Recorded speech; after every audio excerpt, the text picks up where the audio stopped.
But as I got older, not only with my father, but I look at my life now, and if you ask me, hey, E, what's the one thing you've changed in the last 3 or 5 years, I would say, much better decision maker. This week, our show is brought to you by our partner in crime, Organifi. Organifi is an organic superfood supplement line that makes quality, trusted nutrition convenient and accessible. Their most popular product, green juice, can supercharge your life, restore that glow, and help you feel decades younger in just 30 seconds per day without having to worry about shopping for ingredients, mixing and blending them, and then cleaning up afterwards. All ingredients are USDA organic, vegan-friendly, and made without GMO ingredients, gluten, or soy. Organifi just launched a green juice with a slight twist, guys. They've added their crisp apple, right? Apples have arrived, introducing the refreshing taste of new Organifi green juice crisp apple. All the benefits you've come to love in the classic reset green juice with a new juicy twist. Enjoy the same fan favorite nourishing ingredients, ashwagandha, moringa, spirulina, chlorella, designed to hydrate, energize, and support cortisol balance. The new green juice, the crisp apple juice, guys, is made with organic, wholesome, hand-picked apples, and it tastes like a fresh, juicy slice in every sip.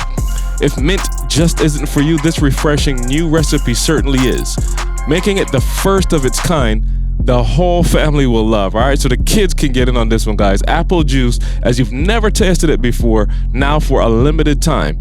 Take the meh out of the mornings with the green juice apple crisp from Organifi. Make sure you guys check it out at www.organifi.com/success. That's ORGANIFI.com/success.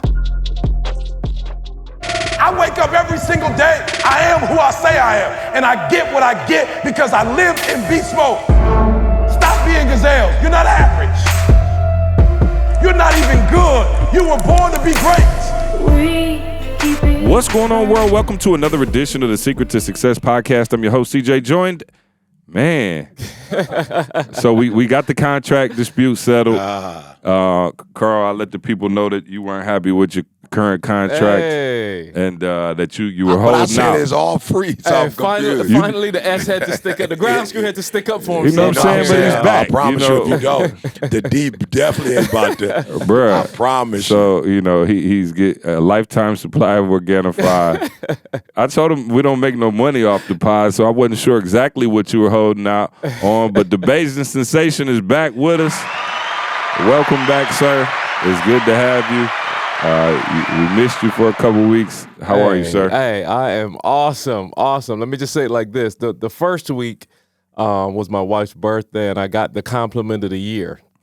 She said to me, and Ian, I felt the sigh of relief. She said, "Thank you for making me a priority." Hey, man, praise God. I was like, "Oh, that's it." Like it wasn't like, you know, thanks for making it. Like I saw it in her eyes, like legit, like no, for real, like years gone. Yeah. And she said it. She's like, "Years gone, bro. You would have like, let me get the podcast in real quick." And she was like, "No, thank you for making me a priority." God. So praise God. Yeah, we back. Let's go. We're back. Welcome back. Welcome back. Welcome back. Hey, let me ask you one question, and your face is gonna say it all. Yeah. Oh, I'm ready.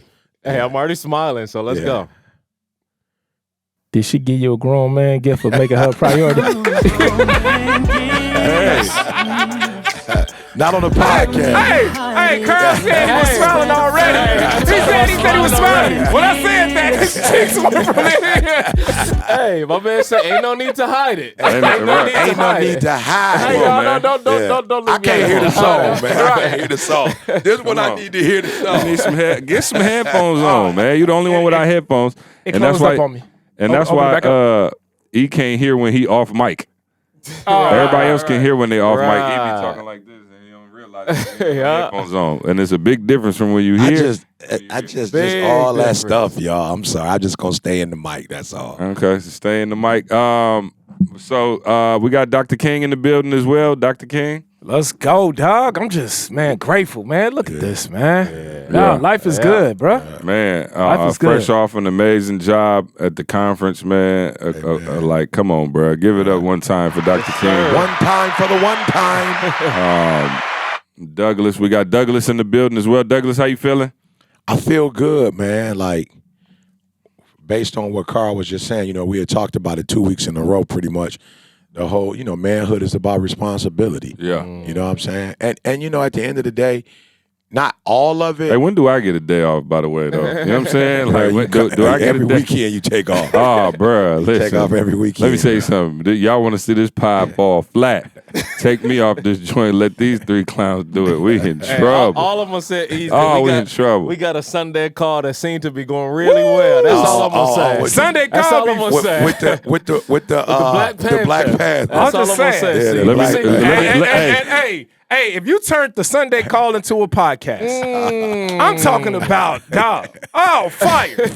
I'm talking about, and is it like 6, 7 in the morning? Yes, sir. I mean, sounding like y'all grading your own paper. sound like you've been grading yours for the last 10 years. I'm gonna go to the numbers. If you want to do that, we can go. We can see which one. You know what I'm saying? Which one skyrocketed? But one of them is paid and one of them is free.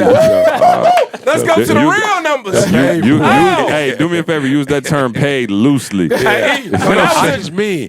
I'm just saying one of them is free, so of course people don't have to make a sacrifice. Ain't you getting Organified out? Ain't you getting Organified? I don't know. Last podcast no. you said we ain't even. You getting a little package. Hey, it's still something. You know what I'm saying? You said we get a little free package. It's still something. I'm just gonna say, you got personal responsibility. You got, Maul broke it down for y'all, the 5 P's. I mean, the 5 F's: faith, family, fitness. 5 pillars. Yeah, the 5 pillars. Right. Faith, family, finance, fitness, and freedom. And so you got to know when to do which one, but at the end of the day, man, it feels good to be responsible for God's children. You know what I'm saying? Like, it feels good to, like I said, I've gone to conferences for a long time. I never thought about like doing one like that. It's like what I said at the conference.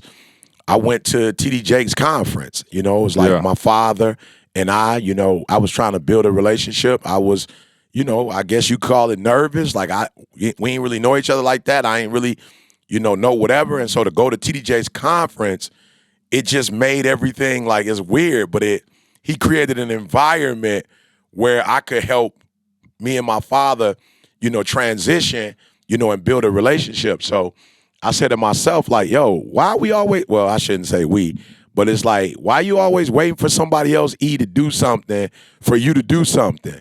You feel me? It's like you could do in this generation what TD Jakes did for you over 15 years ago. You know what I'm saying? I remember when y'all went to that. Yeah.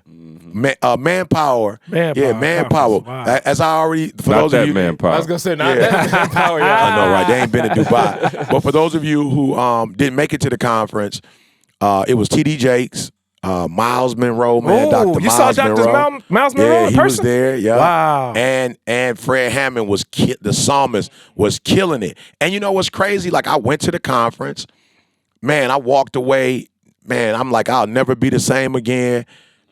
My father and I, from that day forward, our relationship continued to grow to what it is today. And I'm just like, yo, thank you, TDJ. Like, I don't know TDJ personally, so I ain't, never get to say thank you, to him. But what he did was create an atmosphere, create, an opportunity, and then again, when you're in a spiritual place, with spirit, Dr. Miles Monroe, bro, him, like I said, Fred Hammond was, bro, he just made it so much easier to deal with the anxiety that I felt, the stress of trying to build a relationship with somebody in your 30s that you never built a relationship with. And I was like, yo, I'm going to do that for somebody else. You feel me? Like I'm going to be responsible for creating what did that do for you? I don't know if I ever asked you this, but like, obviously, and those of you who pre-ordered the book, you're going to find out soon. Obviously, there's a lot in there, your relationship with your father. And like thereof at times, because I didn't know you at that time, right? But what did mending that relationship do for you as a speaker? Because you were already speaking before you mended that relationship. What do you remember? Because I remember there was one time while you were speaking, obviously there was an issue and, some type of confrontation. Like he came to one of your speeches. And then obviously, that wasn't the greatest moment, but then you guys were able to, mend fences and have a relationship. What did that do for you? I mean, really in all areas, as a husband, as a father, like, all of those things, like what did it do for you as a speaker, as a, motivator? Like, how did getting that, kind of monkey off your back help you go to the next level specifically? I think for me, and I want to paint a picture for you guys, imagine an eagle, that is born to fly and is flying. Like, you don't have no problems flying, but on both, like maybe the right and the left, of the eagle, it's holding a 75-pound weight on each. So the eagle's still flying, it's still doing its thing, but maybe it's not flying as high, maybe it's not flying with the ease, but when I dealt with that situation, and I want to just say this to you guys, a lot of y'all think it's the person themselves, it's not the person. It was the situation that I dealt with. You feel me? And when I dealt with the situation, and I say that just because I don't feel like I got originally what it was I was looking for. You feel what I'm saying? And I don't know that you can in a day and in one conversation, but I do know that it was like 150 pounds had been lifted off of me. And now I'm like flying without concentrating on that anymore. Like that's not something that's in the back of my mind. That's not something I'm thinking about, that I'm struggling with. You know what I'm saying? Like, that's not something that I'm dealing with no more. And I'll be honest. Did it make you feel like free. You could challenge people even more, like, because you didn't have that thing that you were holding on to? I just felt free. I just felt like a lot of the anxiety, a lot of the anger, like, and I was telling somebody this the other day. I believe, it was Willie Moore Jr. We were talking a couple weeks ago to a group of teenagers, but I was like, yo, you know what? To me, in my reality, anger is nothing more than an unresolved issue. Like for real, when I see people who are angry or who are, like, for whatever the word is, emotional, like overly emotional about something, it is not the thing itself, but like they don't want to talk about it. And it is weird. It's like anger ain't what you think it is. Like, anger ain't the thing that you focusing on. Like, that's not whatever the issue was. It is the inability to speak about something that's bothering you. And then what it end up doing is it festers. So it might have started as something very small and, insignificant, or it might have been something significant. But because you took 6 months and you ain't say nothing, a year you ain't say nothing, 2 years you ain't say nothing, 3 years you didn't say nothing, it's like I knew that wasn't, I knew the situation with my biological father. Like, people had told me, I never said nothing to my mom about it. And it is the years of not talk. Man, imagine this, bruh. Imagine seeing somebody that you love and that you have a relationship with, and you're with them regularly and you're not saying nothing to them about how you feel. Like, bruh, like that is additional stress. Like, that's the stressful part. Like, pretending like everything is okay, not knowing when to jump in and when to say something. So for me, I think a lot of the emotional and mental gymnastics that I was doing, it was over, bruh. Like, I no longer had to play I don't want to tell him how I really feel. Let me be honest about what's on my heart. Let's hash this out. I think the biggest part was, imagine holding something in your heart. Let's just say I knew at 10, and we ain't really talked till I was 30. Imagine holding something in for 20 years. Of course you're going to be constipated emotionally. Of course you're going to be constipated mentally. You know what I'm saying? And so imagine, forgive me, y'all, but imagine releasing whatever that is, just I'm saying in the physical. Like, imagine you holding on to something and then you having an opportunity to release. That sounds like Metamucil. Metamucil, my friend. Metamucil. 5.0. So I will say I released 20 years, 20 years of just holding something, what I felt, what I wanted to say. The cleansing. I would say not just holding, because 20, it's growing. Yeah. Like, think cancer, like, it's gross. growing. And gross. Yeah, for 20 years. And So it's gross. not just, all right, we got this little thing and you got rid of it. No, it's just been added on. Wow. Yeah. And so I just want to say to somebody, oh man, I don't got no father issues. Bro, we're not talking about that. I'm just saying it's something that you feeling and you feel the need to hold on to it. And I'm going to be real. The thing that bothered me the most about the whole thing is, I just should have said something a long time ago. Like, even when I addressed it, it wasn't even as deep as I thought it was. It's like, bro, you already don't got a relationship. What's you got to lose? What's the most that could go wrong? Okay, if you and your mom, if she love you and you really love her, and I just think a lot of us hate testing stuff. Like, we'd rather believe a lie or tell ourselves a lie than to really put that joker through the machine and see what it is. And it's just like, there have been relationships that I thought were, whatever, and then you lose them, and it's just like, yo, don't take it personal. Like, congratulations, you really figured out what it is. And now I'm gonna be real, bro. I'm really at the point in my life where I'm really liking to take tests now. Like, I don't want to lie no more. Why do you think people like to live that lie? Why do you think people rather just stay in that lie? Like, I think because of the perceived thought of, if I take the test and I fail, what does that mean? You feel me? It don't mean nothing. It mean you take it again or you don't ever take it again. And I read something Jalen posted a while back. I was like, praise God, man. My son's finally getting it. But he was just like, something about like, yo, why you really care like that? This life is short, bro. Like, it's going to end. So why are you making more out of something? And I think that's what I was doing. I was like, the word is rejection, Maul. And I was afraid. I was already rejected.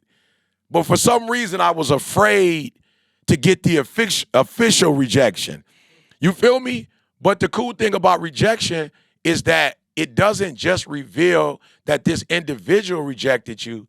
It also reveals who hasn't rejected you. And I think if you really would focus more on that than if you focus on anything else, it's like, yo, there are a group of people that love you and support you. Why are you even putting your attention on? And I guess because I thought and I was told that in order for you to be healthy, you have to have your biological father in your life and you have to have a healthy relationship with your biological father. That's traditional. And it is a method. We know that it works. But there are also other ways for people to be healthy and whole without necessarily having their biological father in their life.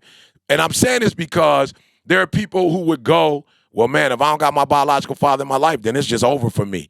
And it's over. And it's like, no, that's not the truth, bro. And I think what we do wrong sometimes is I don't think we mean to do it, but we compare ourselves to others. And I remember doing it. I remember being in school, running track, whatever, seeing cats come with their father, and being like, man, my man got his father. Like, I don't got my father. Like, I had already kind of called myself a loser because I didn't have what some people who were winning had. But when you look at any sport or whatever, you look at Dennis Rodman, bro, he made it to Dennis Rodman is one of the 75 greatest players that ever played in the league, bro. Who never scored no points. My man ain't never scored no points. And I'd like to say, I could be wrong, but he contributed to probably one of the greatest seasons and one of the greatest moments, the three-peat. Like, three-peat ain't something that don't just happen on a reg. Like 72-10, that don't happen every year. And you win a championship, you know what I'm saying? And so Dennis Rodman was a part of that.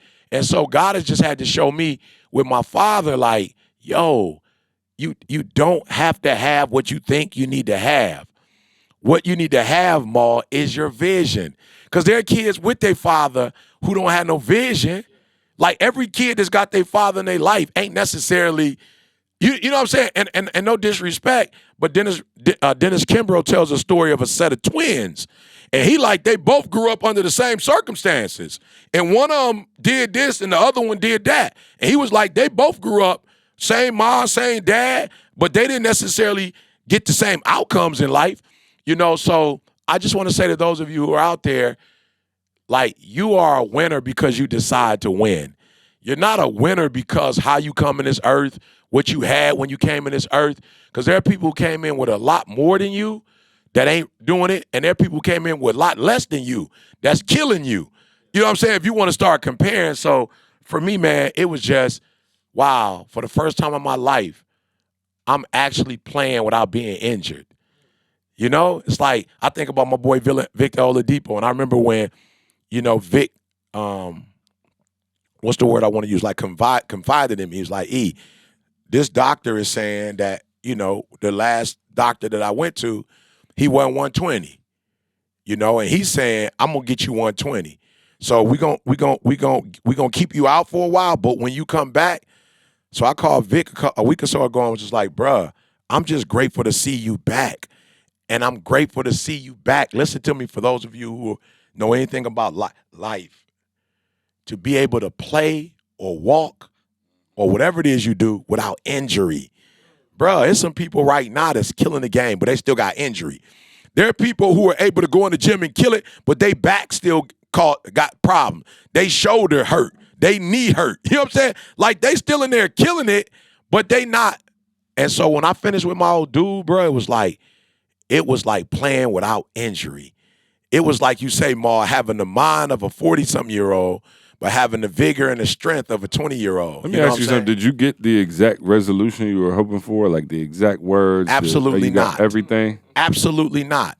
But that's and why. I want you to expound on that, just because I know, for, you know, my wife wouldn't mind me sharing, but like her and her father, of course, her father, you know, ended up getting killed after they restored their relationship. But I can remember her being like, I'm gonna have this conversation, and, you know, we're gonna have it, and they had it, and it wasn't like, oh my God, everything, it didn't go the way she wanted, but it was enough to ease her burden, if that makes sense. No question. And so I think there's people out there, and I got something else I want to talk about as well, but I want to finish this. But I think there's people out there hoping for the resolution of like, oh my God, now we're best friends, and I'm so sorry, and everything is perfect. And if they don't get that exact outcome out of it, they right back to where they were.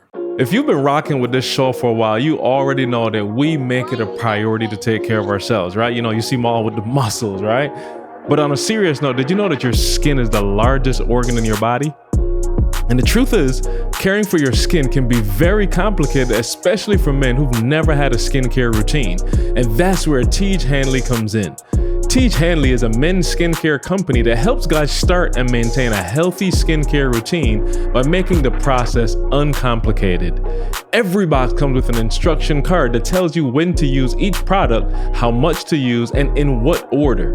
The Level 1 system is the easiest way to get started, and it comes with all of the basics guys need to take care of their skin. The products included are a face wash, an exfoliating scrub, a morning moisturizer, and an evening moisturizer. They got the AM and the PM moisturizers, right? A daily face wash to get rid of the dirt and the grime on your skin, and a 2-time per week exfoliating scrub to get rid of dead skin cells. The AM moisturizer has an SPF 20 because you should always be protecting your skin from the sun, and the PM moisturizer just to help your skin stay hydrated and healthy throughout the night. So here's the truth, guys. When I first got the box and opened it, I was like, man, there's a lot of products in here. There's no way I'm gonna keep up with this. It just seemed like a lot. But then that instruction card popped out, and just to be honest, like, it's literally as it says. Like, it tells you exactly how much to take out, the exact amount to put on, when to use which product, the order to use each product. So it became actually a real simple process to follow, man. So by becoming a Tej Hanley member, you get so many benefits. Here's the first one: at least 20% off the retail price, right? You get free US shipping, access to exclusive monthly deals, a money-back guarantee, and no lock-in contracts. You heard me right. You can pause or cancel your subscription at any time. And if you don't want to take my word for it, check the reviews out for yourself. Tej Hanley has over 5,000 5-star reviews on their website from customers around the world. And watch this, just because you are listening to the Secrets to Success podcast. That's right. Tej Hanley is sponsoring today's episode, and they're offering you a phenomenal deal. Go to tej.com/success. That's TIEGE.com/success. And you'll get 30% off your first box plus a free gift. That's right. So that's TIEGE, tej.com/success. And that's an amazing deal. Go check it out. So give me 2 parts to that. Yeah, I want to be linear. Give me what you expected and what you got, because I want people to hear both sides of it.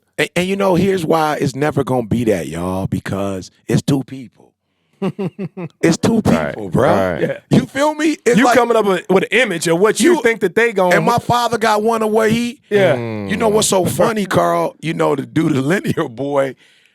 I don't know who spoke to my father, but whoever it was, somebody spoke to my father. I don't know who it was, but my father said that he had an expectation that day. Mm-hmm. He thought you was gonna run in his I'm just arms. saying, he had and he gonna pick you up. He thought he's gonna be picking you up, and you was gonna be on his knee. I'm not gonna say what he. I'm not gonna say what he wanted more, but he had some expectations, and I find out years later, you know, that he had an experience based on that day because it didn't necessarily go the way he wanted to go. Wow. I didn't even know that he would want anything. So that's what I'm saying when I say, yo, Maul taught us, you know, at the conference, the 5 pillars. That's your expectation. Like, I'm just being real. Like, that's your 5 pillars are your expectation. As I spoke at the conference, whatever your anchor is, you know, like some people, I told y'all, some of y'all anchor is money. Good luck with that. Some of y'all anchor, you know, is substance, you know, and I mean it. It's like when you get, like when you're struggling and you down and out, you go to the bottle. You feel me? Like you don't drink, you know, as entertainment, you know, or casual. Like when you have a spirit of anxiety, you go smoke that, or you know what I'm saying? Like you put that needle, you know, and so as I said to you, I've learned more that my real expectations are in my anchor and in my 5 pillars. Like that. And so I was younger then, so I did go with, yo, I'm expecting him to say this, and I'm expecting him to do this. And no, it didn't happen. And it couldn't happen because, like I said, bro, I was almost 30 years old. Yeah, I wasn't a kid, you know? So so let me say this to you, for those of you who are linear and you want to hear it. I was expecting to hear why he wasn't more present. Like, I was looking to hear, like, yo, okay, I get it. When I was a kid, like my mom, whatever my mom did, but like when I left the crib, I was looking for you to show up at the abandoned building. You feel me? Like I was looking for, you know what I'm saying? You know what I'm saying? Like when I went to college, my mom ain't in the picture no more. I'm looking for you to show up at college. You know what I'm saying? So there was some things. Did you let that be known then? No, I didn't let it be known. So you was hoping I was hoping when I asked the initial question of, like, where were you?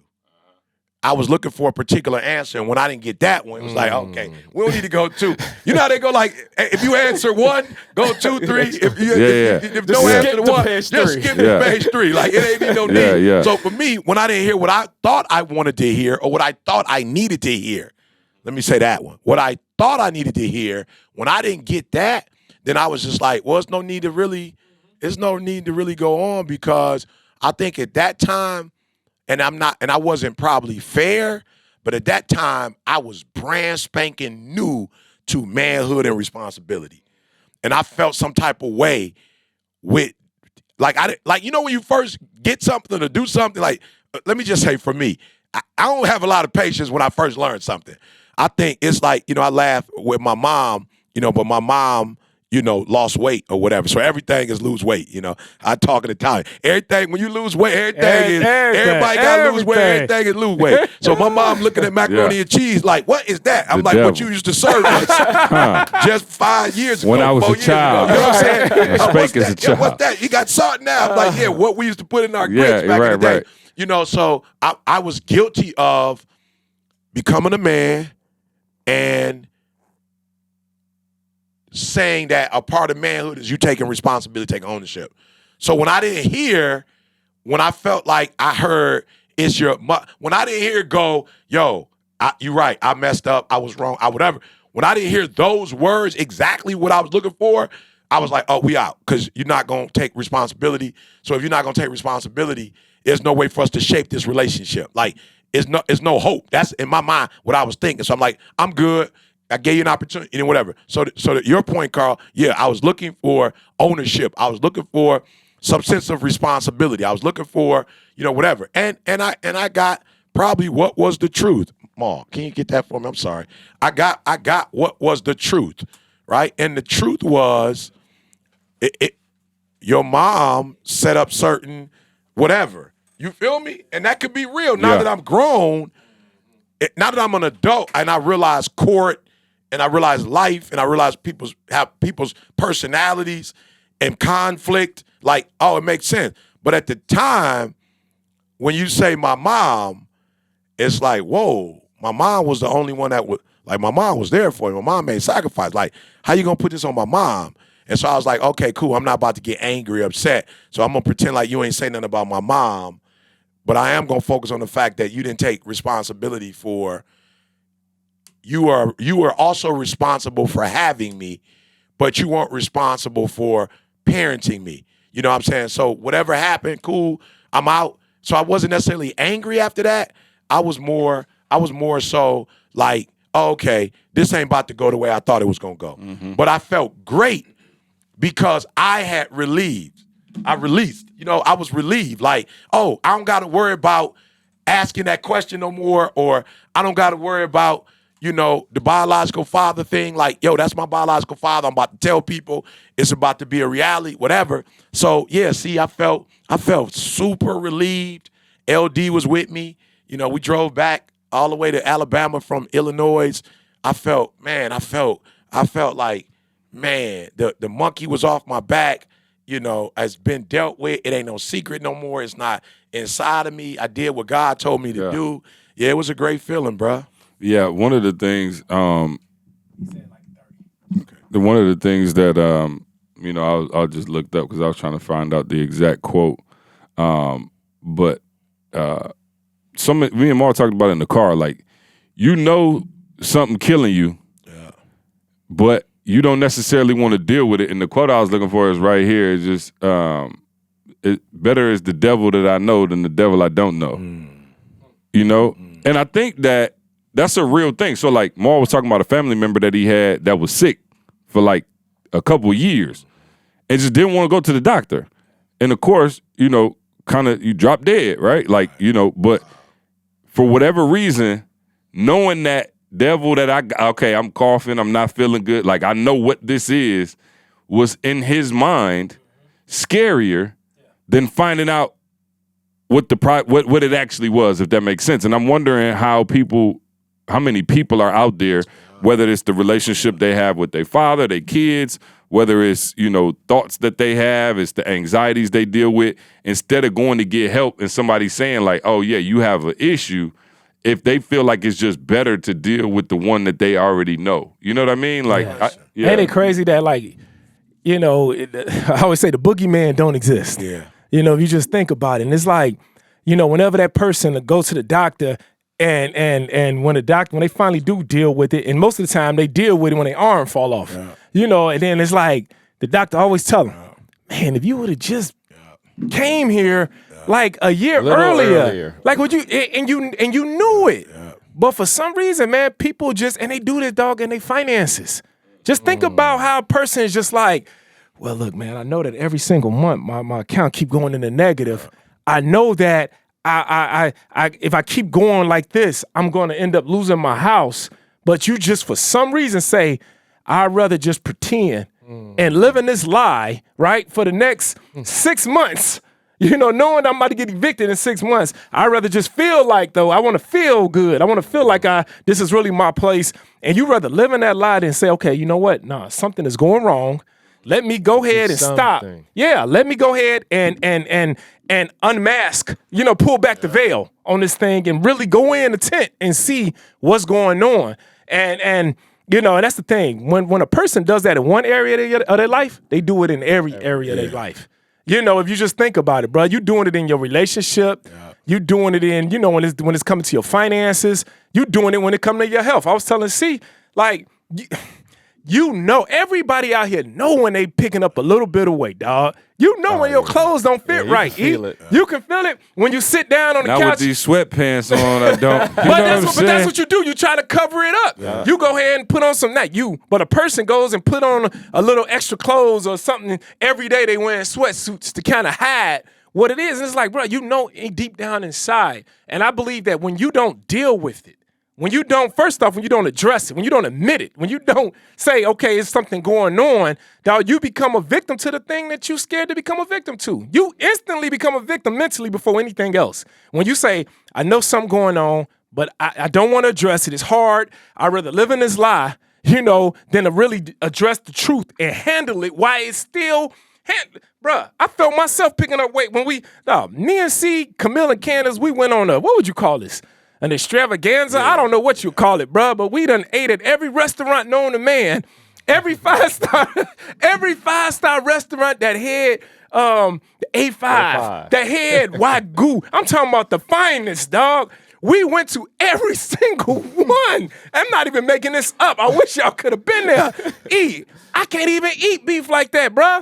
I'm talking about it was just too rich.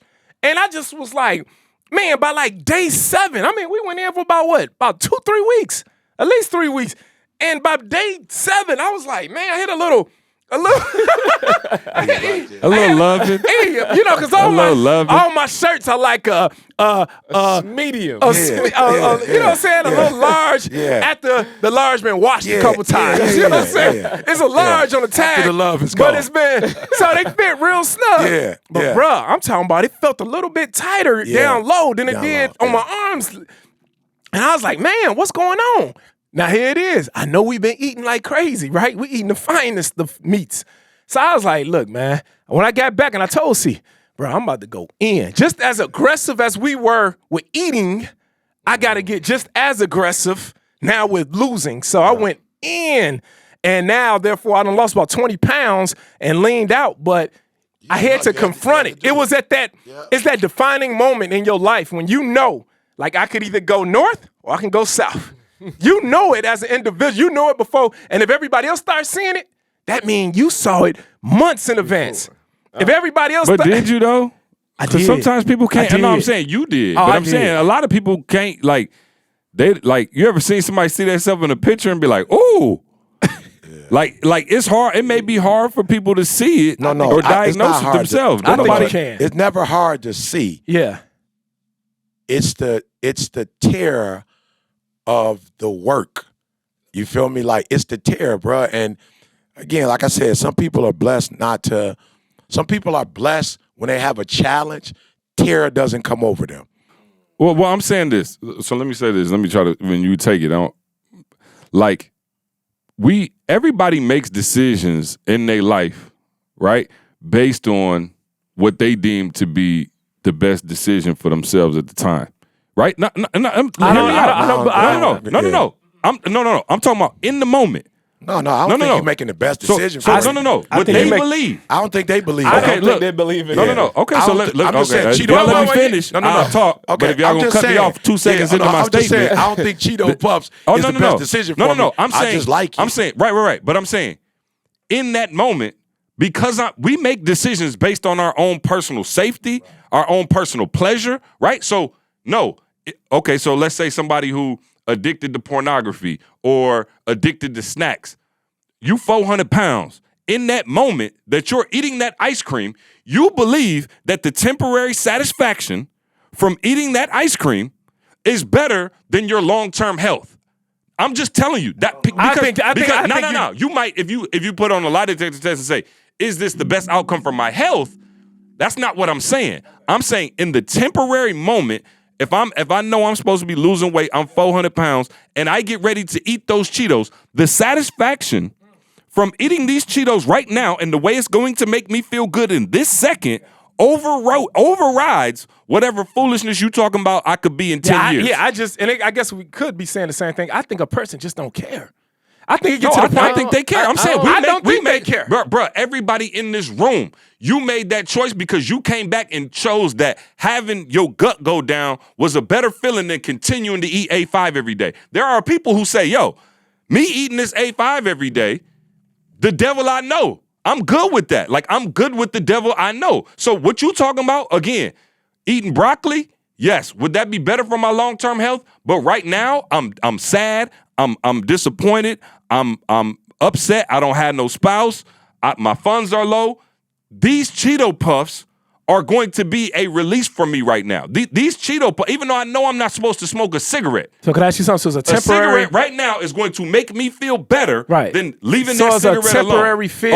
100%. I didn't say it wasn't temporary. That's why I say you gotta let me finish. It definitely is temporary. But how many people make temporary decisions? A lot. A lot. Most of us. Bro, like what you talking about. Yeah, Maul, you said at the conference, bro, and it was genius. And I was like, yo, that's deep for even me. Maul was saying, can you make a decision now on some life insurance and some other stuff that's going to benefit generations 100 years later? I'm like, Maul, I don't know. It might be another COVID scare, wipe this whole place out. I'm putting up money that maybe me and my wife could use to go to another trip, A5 circuit. I can't mess but with I'm y'all. putting up money for 100 years from now. I'm saying even for me, I get what you're saying, but you actually touched me with that speech because I was like, dang, I'm not sure that I'm thinking 100. Now I'm thinking about my kids for sure. I've gotten to that space. Maybe even now, my kid Trey 8. I'm like, maybe I can see to grandkids. But isn't thinking about 100 years from now thinking about your kids? Because the people that's here 100 years from now is coming from your kids. Correct, it is. But I'm just telling you, even me and my level of thinking, I'm not saying. So now if we break it back down to, let's say somebody who,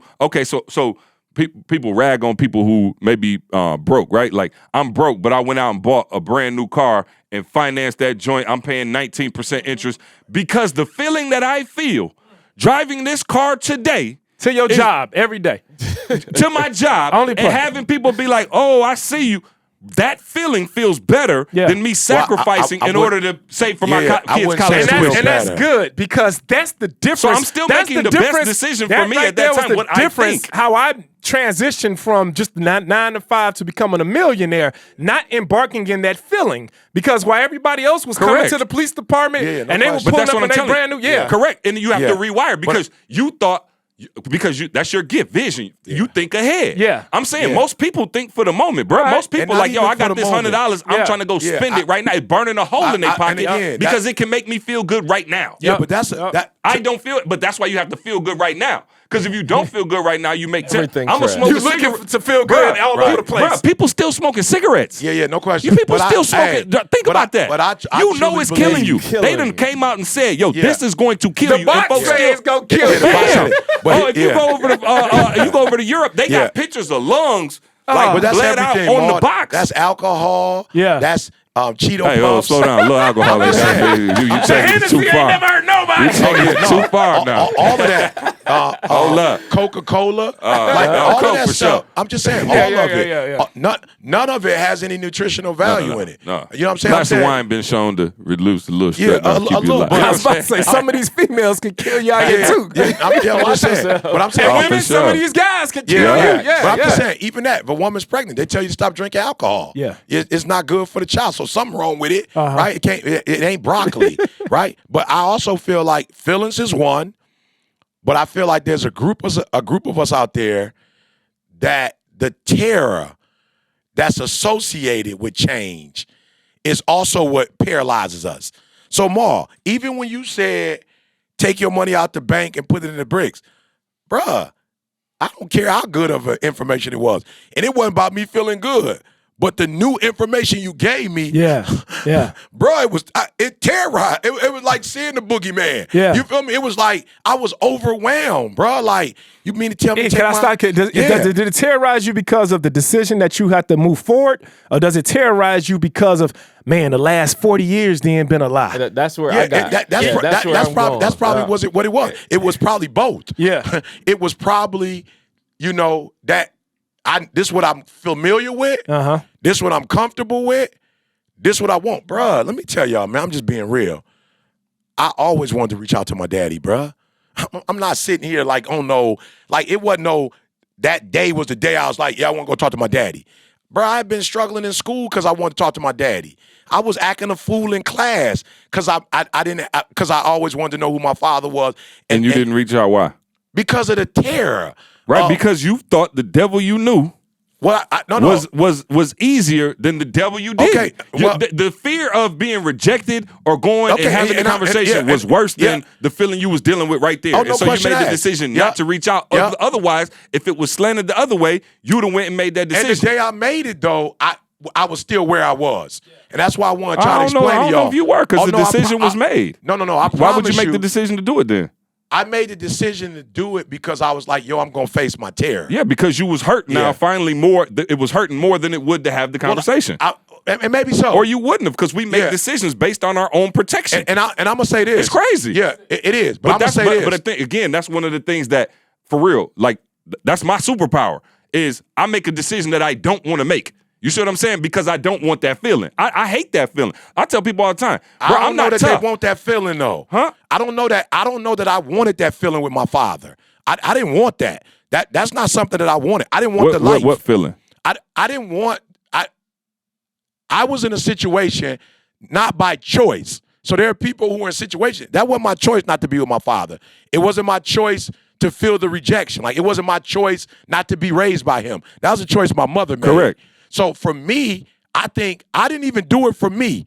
And I'm not making no excuses, y'all. We just saying, if you got care and that's not the best decision, make the best decision is what we're telling you. But for me, bro, it was Jalen. Like, I don't think if Jalen wouldn't have been born, I would have, like she said, I just would have went with the devil that I know. Yeah, and on the scale, that's another thing that tipped towards having that conversation. Absolutely. You feel what I'm saying? It It evolves over time. Yeah, but I'm just saying, I want to get to the bottom line because I want to make sure for those of you who have that terror, that at the end of this podcast, you get past and that most terror. people have something that they failing to address and not addressing and suppressing because they feel like suppressing this is less dangerous than what could be on the other side. Absolutely. And whatever. I don't know if I want to use the word. Like I said, I feel you with the suppressing. I feel that. But there's some things that happened to me. I don't know that I suppressed it. It was just a weight that was thrown on me. And it was like, yo, this too much. Like, I can't bear this. I can't do this. Like, I'm not capable of doing this. You feel what I'm saying? And I don't even know when I went and had the conversation that I still really felt like I was capable of it. I just was like, yo, for the sake of my son, I can't have my man come into this earth. Like, he was already born, but he wasn't old enough to realize what was going on. I was like, yo, I can't have him come into this particular situation. And be real, Ma, I don't even know that I don't know what I was doing. I just called him and told him to come. The conversation just kind of happened. So God is good. I don't know that I was like, yo, hey, I never even called and was like, come speak. Come, we gonna talk. I just was like, Auntie, I'm gonna be in town. You know what I'm saying? You can tell my father I'm gonna be there. She told him, he came. We ended up having a conversation after. So again, not making no excuses. I'm just really trying to reverse engineer because I was able to get past that. And to C's point, that was a major breakthrough. And I don't want people to be entertained. I really want you to be able to look at the terror and based on what we're all saying, figure out what's going to make you move from that terror. 93% of your life is spent indoors, but so many of our favorite moments are outdoors. The fresh air, the feeling of peace. Since warmer weather is almost here, let's make the most of it with Outer, the new outdoor furniture company with purposely designed furniture to get you outdoors more.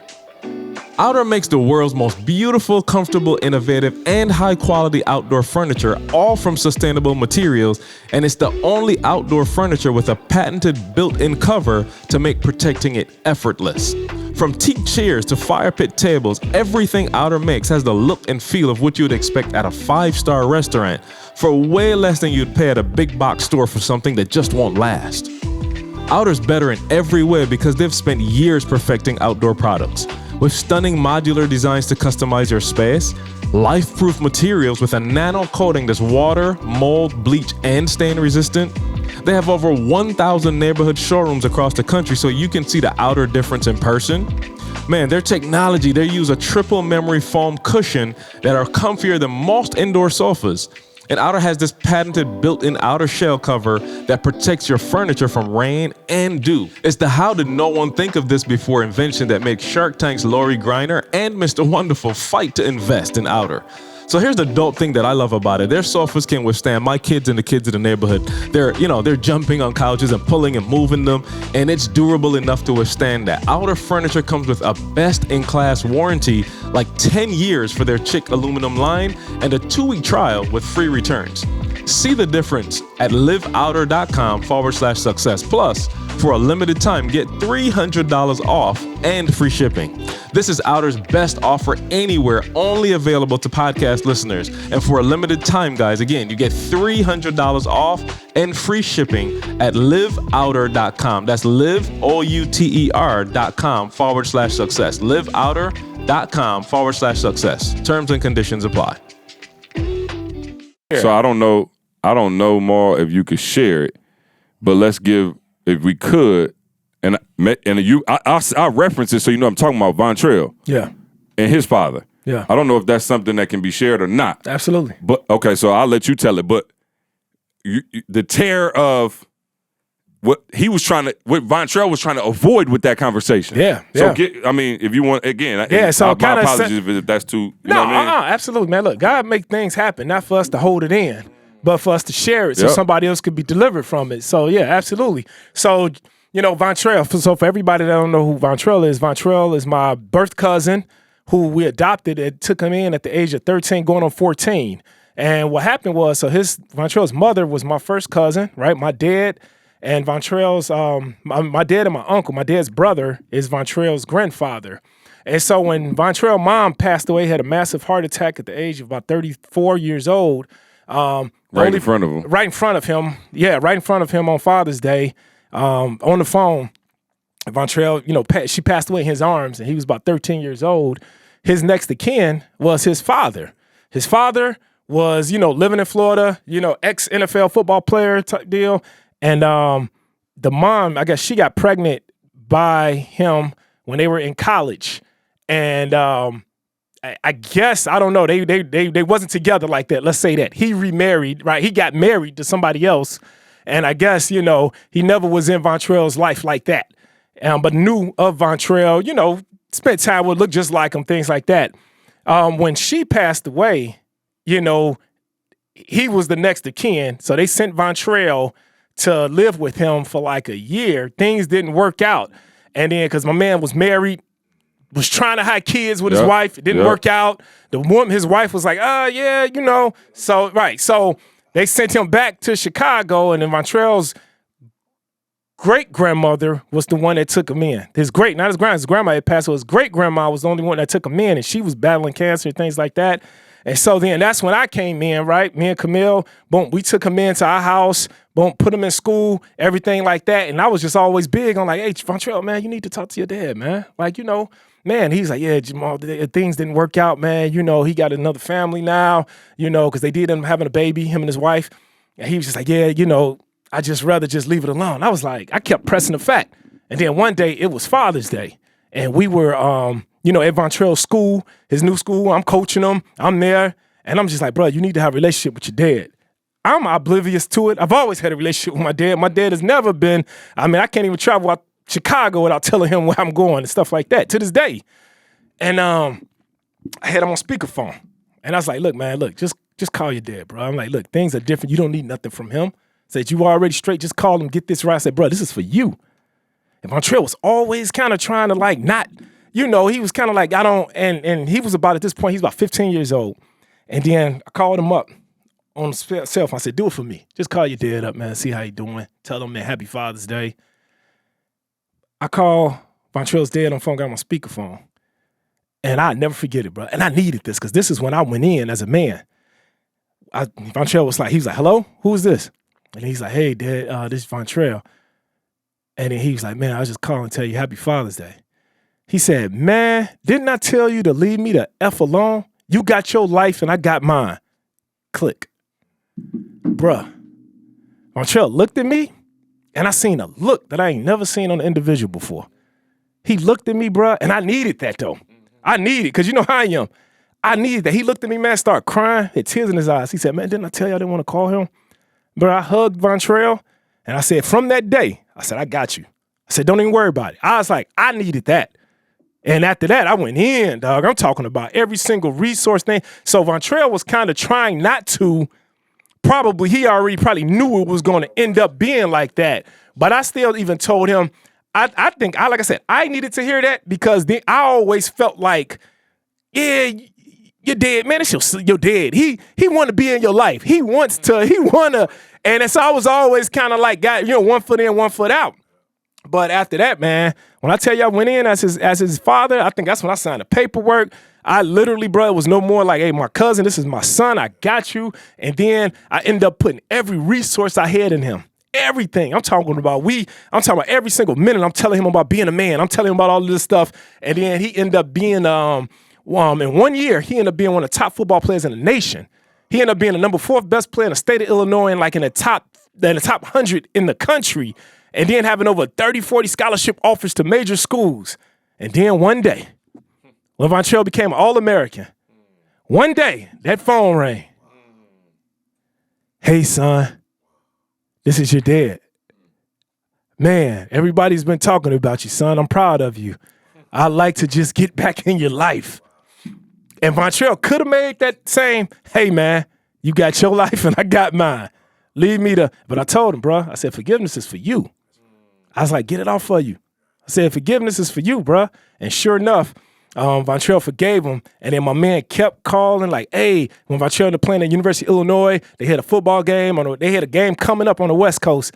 And then my man was like, man, I'd love to come see you play, son. I'd love to come, man. I've been reading all about you.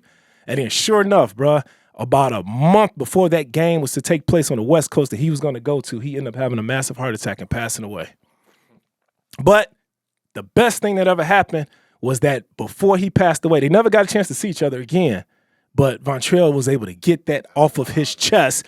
And like I said, he talks about it today. Like, man, I'm glad that I was at least. I will say this, though, bro. I'm being real for those of you who are terrified. Trust me, like, I feel you. Like, I'm not acting like this going to be easy, especially if you don't like making decisions or you feel some type of way about confrontation. But I will say this to you. When you finally make the initial move, none of them are as hard as that first one. If you can go ahead and get that first one over, like I promise you, it wasn't like no, what do you call it? It wasn't like a piece of cake afterwards, but nothing was as terrifying as that first. Nobody was in the church. It was just me and my old dude. I prolonged it as long as I could. It was never as bad as that initial whatever, because here's what happens. When you start making decisions, it becomes easier to make them. And then when you start making them, if you are, in the right spirit, you start making the right ones. Because I can't even say when I first started making decisions that I was making them the right way, if that makes sense. But I was making them, though. You feel me? Like I was making them. So I don't know that I did the right thing every time. I don't know if I called the right time. I don't know if I said the right thing when I called. I don't know if my timing was right. But as I got older, not only with my father, but I look at my life now, and if you ask me, hey, E, what's the one thing you've changed in the last 3 or 5 years, I would say much better decision maker. You feel me? And I have nowhere near the trepidation and some of y'all know what I'm talking about, bro. Like, I don't know why, but anytime I used to have to make a decision, bro, like my whole body would just, Any decision? Bruh, just like major decisions. What's for dinner? Yeah. Well, I don't have to have that problem. But a lot of people, I think a lot of people, bro, deal with that. Yeah. Like some people run from decisions, and that's the one thing I love about the police department. Which I was a great decision maker before the police. Yeah. But it forces you to make a decision. Absolutely. Like I'm talking about, quick. You can't even think about it, bro. Quick. You have no time. You have to react. And that decision, bro, can either kill somebody or it can save somebody's life. Or your own. Yeah. Bro, that's deep. So then when you get to doing that, man, I think people listening to us, you need to become a master at making decisions. And the only way that you're going to become good at making decisions is by starting making decisions. But running from decisions is never going to... Yeah, running from decisions is never going to allow you to become a good decision maker. And I think, man, and forgive me for taking this long to get in, because I'm listening. First of all, let me say, like, to the audience, like, man, I don't think y'all understand what's happening here. Like, this is some stuff that's being normalized now that people don't talk about. You know what I'm saying? So, like, appreciate y'all for the dialogue, just that alone, because there's so many people holding on to stuff. Couple of things. Number one, we know it. The National Science Foundation said it's 12 to 60,000 thoughts per day, right? 80% of those are negative. Yeah. That's the reason why it's hard. Yeah. 80% of your thoughts are negative, and then it gets worse. 95% of your thoughts are repetitive. Yeah. So you're repeating this cycle, and you started talking about it, but from the scientific perspective, what you're doing is making the muscles of those negative things stronger and stronger and stronger. So when you go to eat Cheetos, it's not even you making that decision. I promise you. The decision has already been made, Ma. You still eating Cheetos? Not don't let me find out. Not the puffs, just the crunchy. Don't let me find out you got a stash. Which, by the way, the crunchy is way better than the puffs anyway. I never understood. The puffs are just air, but the puffs is trash. And I'm grateful I like the trash ones. So as you let them go, you just No, let them go. crunchy Cheetos is undefeated. Flaming hot crunchy. Now, I've never those had puffs, Flamin' Hot. they Oh, yeah, just no, like Flamin' Hot, dissolve into like mush. I'm sorry. Go ahead. Not good. Go. I just want to make sure that he ain't been moonlighting on the Cheetos. I ain't been Let me see your fingers. You know Cheetos stain your fingers. Oh yeah, a little orange on the tip. It's like smoking reefer. I knew I seen some cheese on the UOU. Yeah, but a it's like smoking little orange tip right there. Oh my God. Been smoking them Cheetos. So I want people to hear what happens, and Molly talked about deep. it. You're suffering twice. Yeah. You're suffering twice. You're suffering for not making the decision, and you're suffering the results of not making the decision. So you're suffering twice, but you don't know. And that's why I want everybody to understand, like, you are not making the decision. Your subconscious taking you through life to protect you, what you said, and to keep you safe. That's what your brain is doing. So all day long, you think you're making this decision and it's doing it for you. See, now y'all ain't challenged Karl when he said it because he got science to back his up. I just said it on some ghetto freestyle. Y'all didn't want to go with me. Now Karl is affirming me with subconscious 60% thoughts. Hey, Karl like Sean Stevenson. You don't know. You don't know. Hey, soon Sean be like, According to research. data shows from California, Berkeley that, and you be like, oh, Yeah, that's it. Don't say nothing. but you be saying. CJ says, I got to challenge CJ says. No, but when somebody get to saying scientists, data, the neurological report, See, that's our can't problem argue as with black people. You know what I'm saying? You don't want to, you know what I'm saying? You got to always run up behind me. You know what I mean? Trying to verify my facts. No, but seriously, so if you hear nothing else, you said it. Make a decision today. That's it. Because what you're doing is starting to build that decision-making muscle. And that's the thing that makes the difference in where Maul is. Maul, you said it, but then you went into an environment that even enhanced that, the police department. You can't think. Absolutely. You know what I'm hearing you say, dog? Yeah, and when you said that, when you said make a decision today, not making a decision is still a decision. 100%. It is. So, Not making a decision is a It decision. is. But it don't seem like But it. it don't seem like it. And I'm saying you have to do it, because if you don't, there was Sean again, there was a study, and I'm gonna find this one for myself, but there was a study that studied heart attack patients. And they said, I don't remember the number, so I can't remember, but let's just say more than half of them had a second heart attack because they didn't change their habits. This is life and death now. Oh, no you question. had a heart attack. And you know you're prone to get another one. And they say, I remember 70%, but I'm not sure. But let's just say more than 50% did nothing to change it and end up dying of a heart attack. So I'm just saying, that's how deep it is. It ain't like you just making a decision. It's not. It's life It's and not. death deep for you to make decisions. You And see then what you're I'm not saying? even. And then you talking about DNA, bruh. You talking about like it's some stuff that I was fortunate enough to escape. But when me and my kids talk, it's like, Ma, I just thought because I got over that they was gonna get over it. And it's just like, nope. I was talking about one of my cousins today, and they was just like, yep, father died when they was 3. He was, super alcoholic. And the child, the girl is following, like not on that, but on that to the point where it's affecting their life. You feel me? And it's just like, yo, it's not even, it like, bro, you grew up in a household where people ain't making decisions. And then you don't learn how to make them. You feel me? So now you the 3rd, 4th generation not making decisions. You know what I'm saying? Or you making kind of decisions that are not, informed. And so for me, I don't take all the credit, y'all. I keep trying to tell y'all community. I'm in a community where I felt bad for Didi because Didi's always been a great decision maker. But because it was just me and her, I'm looking at her like, yo, you killing me. But then when I get with C, who's a great decision maker, you are into decision making. Now Didi don't look like the eyeball. It look like, oh, okay, now I'm looking like the eyeball. I'm like, oh, okay. Oh, I am messed up. I used to think she was too much. She was doing too much. Now I'm like, oh, Didi ain't doing too much. I'm not doing enough when it comes to decision making. So I got to start making more decisions and making them all. And then like you said, more like even when I, because Didi's a great decision maker, but Didi's a great decision maker on security. Like when you start going throwing a bomb. Yeah. Didi go kill you on the $10 route. Pick six. The 15, boy, she got you. 15. You're going to keep 3 yards in the cloud of dust. And you right up go. the middle. I'm like, You trying to run a flea flick. bah. Yeah. And so God was like, no, she needs you because, one, you killing her because you making her make them alone. So you putting too much stress on her. She got to play two ways. Then once you start making it, you got to bless her. Yeah, you got to play offense and defense. You feel me? She got to play offense and defense. And now I'm like, okay, I can do the bomb stuff. Like, you start talking about over $50,000, she gets paralyzed. So it's like, yo, I got to come in now, and I got to tell her, nope, I talked to them all. Like, I ain't being irrational.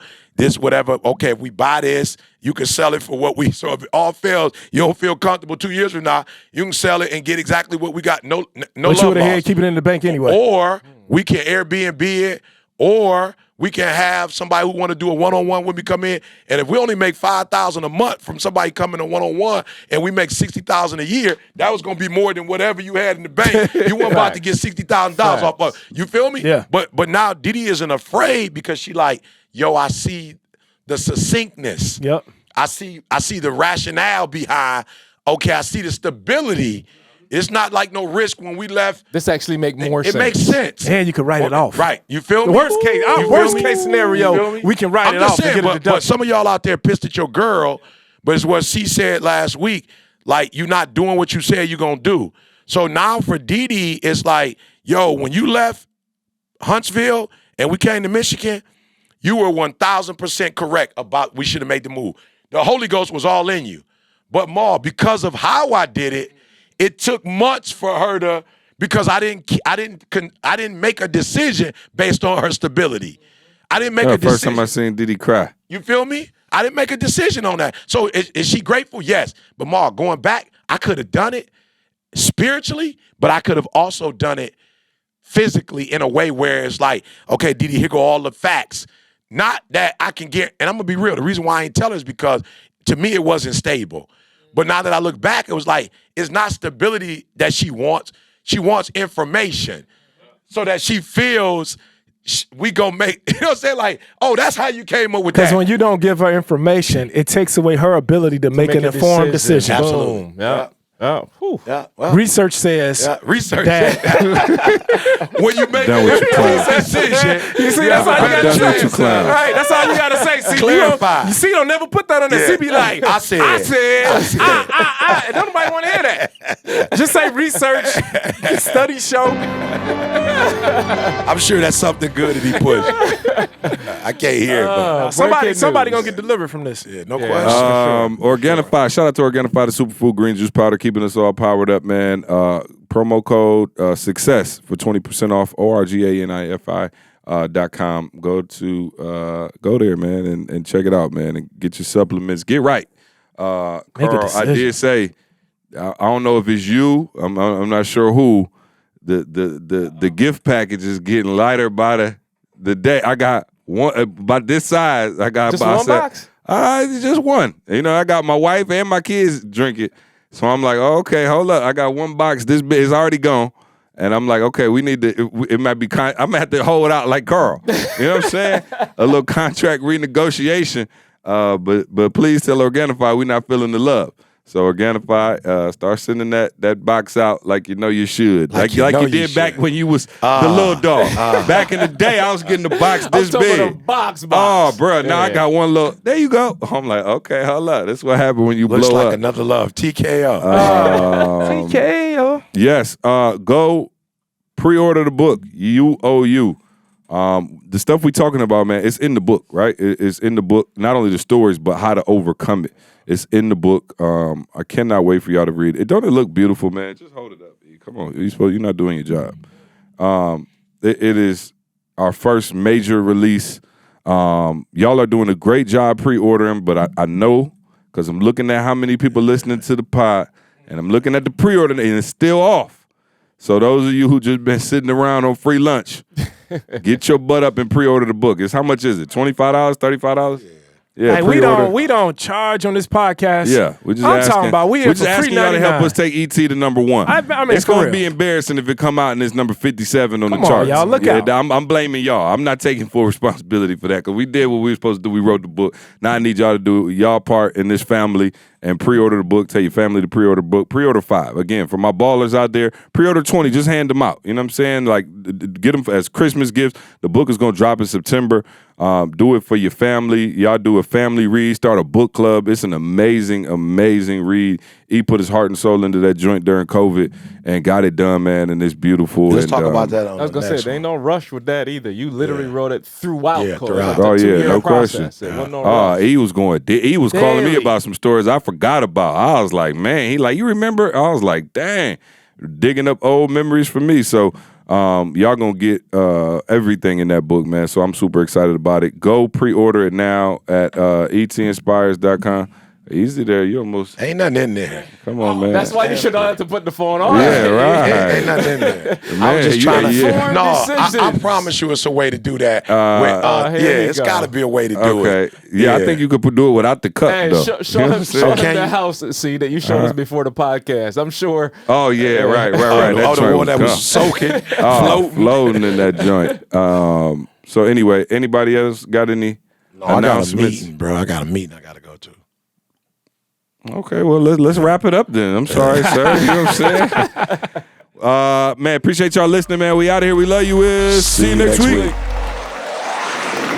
I want you to focus on here right now. Don't you worry about when you get home. You concentrate on this opportunity. You don't worry about tomorrow. You concentrate on this opportunity with all your might, with all your soul.